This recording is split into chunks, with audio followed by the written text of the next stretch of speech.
Welcome to our channel. Today we how to authorize Klaviyo events ingestion into Redshift, full guide step by step clearly. To start authorizing Klaviyo events ingestion into Redshift, log into your Klaviyo account. Navigate to the account settings by clicking on your profile icon in the top right corner.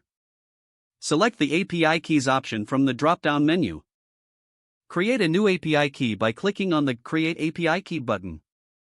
Label the API key appropriately, such as Redshift integration. Make sure to save the API key somewhere secure, as you will need it. Next, open your Amazon Redshift console. Select the cluster where you want to ingest the Klaviyo events. Go to the Query Editor option available in your Redshift dashboard. Run a check to ensure your Redshift instance is properly configured to accept incoming data.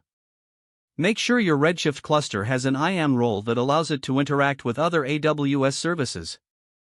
Set up an S3 bucket to temporarily store your Klaviyo events. Navigate to the AWS S3 console and create a new bucket.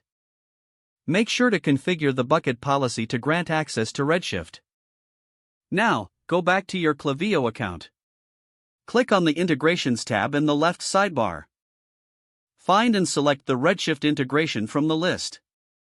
Input the necessary details, including the API key you created earlier.